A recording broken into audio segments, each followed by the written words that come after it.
বাঙালি ভাজা পোড়া খেতে কিন্তু ভীষণ ভালোবাসে। আর সন্ধ্যা বা বিকেলের নাস্তায় যদি এরকম মুচমুচে পাকোড়া থাকে তাহলে তো আর কথাই নেই। সামুদ্রিক ছোট চিংড়ি আর ডালের তৈরি এই পাকোড়া খেতে ভীষণ মজার। এই পাকোড়াটা এত বেশি সফট আর মুচমুচে একবার খাবে এর প্রেমেই পড়ে যাবে। এই মুচমুচে পাকোড়া তৈরি করতে লাগছে দুই ধরনের ডাল, তার সাথে অবশ্যই লাগছে সামুদ্রিক ছোট চিংড়ি মাছ। বাজারে এখন প্রচুর পরিমাণে ছোট চিংড়ি মাছ পাওয়া যাচ্ছে। আপনারা চাইলে দেশি ছোট চিংড়ি মাছ দিয়েও এই পাকোড়া তৈরি করতে পারেন। আর ডালের মধ্যে নিয়েছি হাফ কাপ খেসারি ডাল, 1 কাপ মসুর ডাল। এই পাকোড়াতে অবশ্যই খেসারি ডালটা ব্যবহার করতে হবে। পাকোড়াতে খেসারি ডালের কারণেই কিন্তু অনেক বেশি মুচমুচে হয়। প্রথমে একটি পাত্রে দুই ধরনের ডাল ঢেলে নিলাম। এবার এই ডালটাকে 2 থেকে 3 ঘন্টার জন্য পানিতে ভিজিয়ে রাখবো। হাতে কম সময় থাকলে 30 থেকে 40 মিনিটের জন্য ভিজিয়ে রাখলেও হবে। আমি 3 ঘন্টার মতো ভিজিয়ে রেখেছিলাম। এরপর ভালো মতো ধুয়ে পরিষ্কার করে পানি ঝরিয়ে নিয়েছি। এবার ডালগুলো আধো ভাঙা করে নিব। ব্লেন্ডারের জারের মধ্যে অর্ধেকটা ডাল নিয়ে নিচ্ছি। আপনারা চাইলে এটা শিলপাটাও বেটে নিতে পারেন। যেইভাবেই করেন না কেন ওগুলো কিন্তু একদম মিহি করা যাবে না। এমন ভাবে রাখতে হবে যেন ডালগুলো আধা ভাঙা থাকে। ডালগুলো আমি ব্লেন্ড করে নিয়েছি আর দেখতেই পারছেন ডালগুলো কিন্তু অনেকটা দানা দানা অবস্থাতেই আছে। আর যে কোনো পেঁয়াজু বা পাকোড়ার জন্য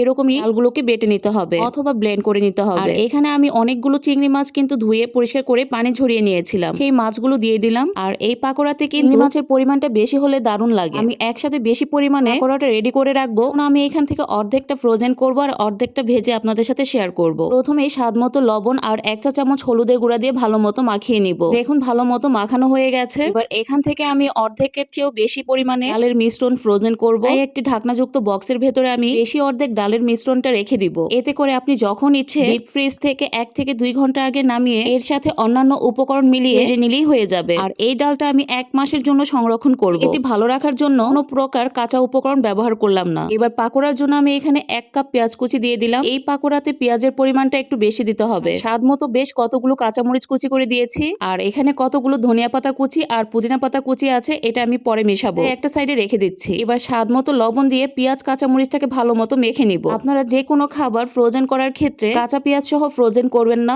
কিন্তু খাবারটা গন্ধ হয়ে যাবে। পাকোড়া ভাজার পূর্বে কাঁচা উপকরণগুলো মিশিয়ে নেবেন। দেখতেই পেলেন আমি সবশেষে কিন্তু পুদিনা আর ধনিয়া পাতা কুচি মিশিয়ে নিয়েছি। এইদিকে চুলায় একটা প্যান বসিয়ে দিলাম আর প্যানের মধ্যে পর্যাপ্ত পরিমাণে তেল দিয়ে তেলটাকে ভালো মতো গরম করে নিয়েছি। একে একে আমি ছোট ছোট করে পাকোড়াগুলো দিয়ে দিচ্ছি। আমি আমার পছন্দ মতো পাকোড়াগুলো ভেজে নিচ্ছি। আমার কাছে এই পাকোড়াগুলো একটু ছোট সাইজের হলেই খেতে ভালো লাগে। আপনারা চাইলে একটু বড় করেও ভেজে নিতে পারেন। পাকোড়াগুলো কিন্তু একদম পেঁয়াজুর মতো করে ভেজে নিচ্ছি। চুলার আঁচটা লো টু মিডিয়ামে রেখে এক একটা পাশ প্রায় 8 থেকে 10 মিনিট করে ভেজে নিয়েছি। তখন গোল্ডেন ব্রাউন কালার হয়ে যাবে একটা ছাঁকনির সাহায্যে তেল থেকে ঝরিয়ে নিয়েছি। পাকোড়াগুলো দেখেন একটা কুলার মধ্যে সুন্দর মতো পরিবেশন করে নিয়েছি। দেখতে কতটা কিউট লাগছে আর এই পাকোড়াটা কতটা মুচমুচে হয়েছে সেটাই আপনাদের সাথে ভেঙে শেয়ার করছি। পাকোড়াগুলো এমনিতেই খেতে ভালো লাগে, গরম ভাত অথবা পান্তা ভাতের সাথে খেতে পারেন, খেতে চমৎকার লাগে। অবশ্যই ট্রাই করবেন।